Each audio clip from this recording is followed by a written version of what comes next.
Hey everybody, Joe here from Avalon Accounting, and today we're continuing our series on how to build $1 million business in Canada with episode 3, which covers mindset. Now, if there's one thing that separates the successful business owners that we've worked with the others, it is this mindset. And there's just a few things that successful business owners seem to get that the others can't seem to wrap their heads around. And in this episode, I'd like to break down what I see as the 5 key aspects of mindset. And luckily, these are things that can be learned. And even more luckily, once you see them, they can't be unseen. So I'll also have some book recommendations throughout and at the end, so stay tuned for that. But all that and nothing else coming right up.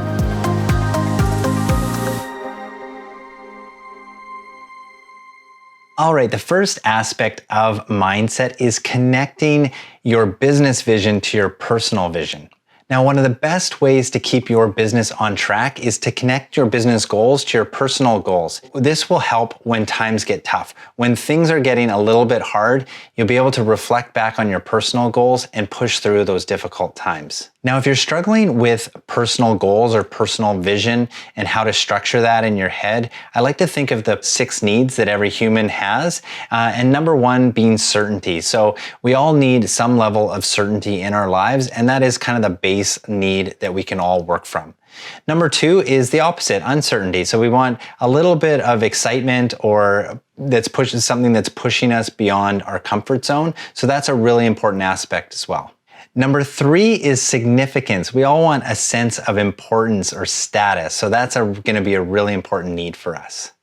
Number 4 is connection, having a sense of belonging. Number 5 is growth. So developing our skills and becoming more valuable in our personal and professional lives, and developing and pushing ourselves beyond our current limitations and into new territory, really. And number 6 is using that growth. So contribution, how do we contribute back and help others with those great skill sets that we've built? Now, everyone's needs in each category will be a little bit different. So some might value certainty over uncertainty more or less. But one of the key things to take away from this model is that in our business, we want to kind of be looking at 1 through 4 first. We want to get all the way up to connection. And then we can really start to delve into the categories of growth and contribution. So getting certainty, having a little taste of uncertainty, maybe pushing beyond your comfort level, all the way up. But how I like to think about this in terms of the business and how it relates to the business and your personal goals is the business should be a vessel for you to meet these needs in your life. Now, a great read for exploring this connection of business goals to life goals is Making Money is Killing Your Business by Chuck Blakeman. Now, as Chuck explains in his book, if we're always focused on the bottom line and just producing more and more money in our business, we're going to lose sight of the bigger goals of the business and the vision of the business, and we're going to be stuck in the stress of the day-to-day. And he does a really great job about motivating you to kind of think outside of that and some tactics on how to create space for yourself and sort of meet your life goals while developing a really successful business at the same time. So number 2, the second key aspect of mindset is protecting the asset or taking care of yourself. Now, our mind is the number 1 thing that we're bringing to the business, and we are the most important mind in that business as the business owner. And so we need to take care of it. Now, obviously, there are millions of micro decisions we can make to come to work with the best possible mind state. But I like to think of it in 3 main pillars. That's your diet, your sleep, and your exercise. Now, a great book that covers this is The Ripple Effect by Greg Wells. And in it, he kind of covers how these 3 pillars are connected and that they feed off of each other. Now, I know I'm in dangerous territory as an accountant speaking to you about diet and exercise, and it sounds like a self-help video, but my only point here is that you can work on these things and come to your business with a great mental state. And it is important to take these things into consideration. They don't stand alone in this other aspect of our lives. We come to our work with the best possible mind state that we can, and our business is actually going to be more successful for that. All right, so exercise. I know we're all stressed, so exercise is a really important way to relieve stress from the body and do something that you really enjoy. So I like to walk. I've been recently going to Orange Theory Fitness. don't have an affiliate link for that. And I play a lot of squash. And those are just fun for me. They're a great outlet and relieve my stress, and they don't feel like work. So I really encourage you, don't go abuse yourself with lifting weights if you don't like to lift weights, or going for a run if you don't like to run. Do something that you do enjoy and get moving, preferably outside. I think that's the best way to go, but I'll leave it there. That's enough advice on exercise from an accountant. Now I'm really getting into it here, but number 2 is diet. And all I'll say on this is eat things that make you feel good and don't eat those things that make you feel bad. There's always room for indulgence in things, but understanding that what you're putting into your body is going to come through in your sleep and how you're feeling for exercise and all that kind of thing. So treat your body right with the things that you eat, and I won't say any more on that. And third, and probably most important piece, is sleep. And now I'm not going to sit here and tell you, go to bed earlier and get 8 hours of sleep, because we know that stress can be in our body. It's really challenging to force yourself to go to sleep. But it is worth mentioning, like, there are a number of things you can do. And there's a book called Why We Sleep that I read recently that the best part of the book was in the appendix, which gave like the top 9 tips, which I'm sure you can just Google on how to sleep more effectively.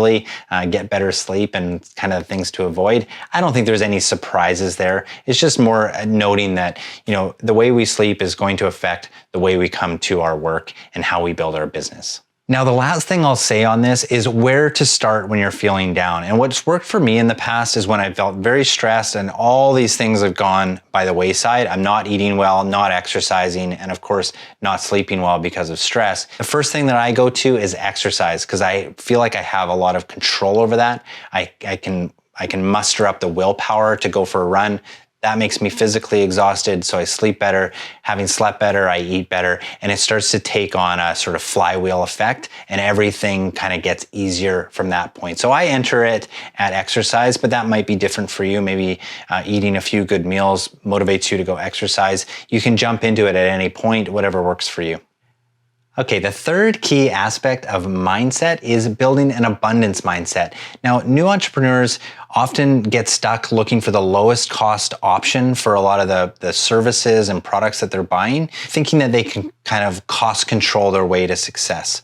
Now, the better way to think about this is, how do you reinvest in your business for where you want to go? What does it look like at $1 million, and how can you make that journey a little bit easier on yourself? Now, we hear it time and time again from potential new clients. They're really hesitating to invest in their bookkeeping and accounting function. But here's the reality check. Businesses need to keep track of their finances. They need to file taxes, and they also need to keep track of where their finances are at any given point.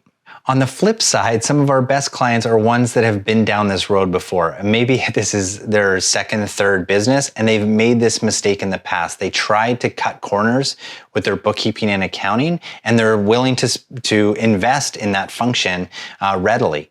Now, of course, these issues are very typical for new business owners or business owners at any kind of stage up to $1 million. They're worried about, over-investing in certain aspects of their business. Now, one of the ways to look at this is make sure that what you're doing as a business owner is your highest and most effective, best use of your time. Often bookkeeping and accounting is not, but it could be you are very strong in that area and marketing is struggling. Invest in marketing instead. Don't try to do it all, though. I think that's the point. Now, breaking free of these issues is challenging, but it does take a bit of a mindset shift as well. One of the best books that I've seen people sort of transform their thinking from reading this to the end, is Built to Sell by Jack Warlow. It kind of covers kind of in detail what it looks like, and you probably identify with the business owner in this story, the chaos and the stress that's involved in trying to keep everything together and do everything. And that's contrasted with what it could look like if you gave up a few different things in your business and starting to change the way you think about the services you provide, how you provide them, and your role in that. And not surprisingly, the end result in that book is that this person has a great business at the end that they really love and enjoy working in. And although it's called Built to Sell, it's not really about selling your business. It's about building a business that's sellable. And if it's sellable and valuable to somebody else, it's probably going to be valuable and enjoyable to work in for you. All right, the fourth key aspect of mindset is rallying support for your cause. Now, outside of keeping yourself physically as healthy as possible to approach your business in the right way, you also want to think about your emotional and social support networks as well. Now, the first part of this is building internal support. So that's the people that are inside your organization. So the number one way to do this is to build a strong culture for your employees. Now, I'll cover this in more detail in a later episode, but for the purposes of this mindset episode, what we're thinking about here is building a strong culture of values, what you value and what the best parts of your business are, and articulating that to your employees. So it becomes sort of second nature in the way they act and act with clients and with each other. So the second key aspect of getting internal support is mapping out processes. So we're going to cover this in more detail in a later episode, but for the purposes of mindset, it's kind of approaching any task that you're doing with thinking of dual tracking. And he covers this in Making Money is Killing Your Business.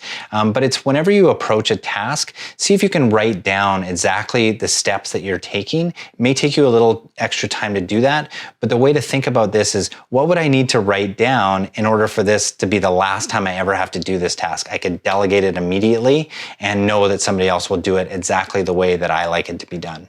Now, the next bit is building outside support. And as much as we think that we can rely on our spouse and our friends and even sometimes our employees, really challenging to come to them with our biggest worries. I mean, you're not going to go to your employees if you're worried about cash flow issues and you're not certain you're going to make the next payroll. And likewise with your spouse, it can be difficult if you're going through financial struggles or other struggles in the business to kind of put that emotional load on them. So what sort of support networks can we build?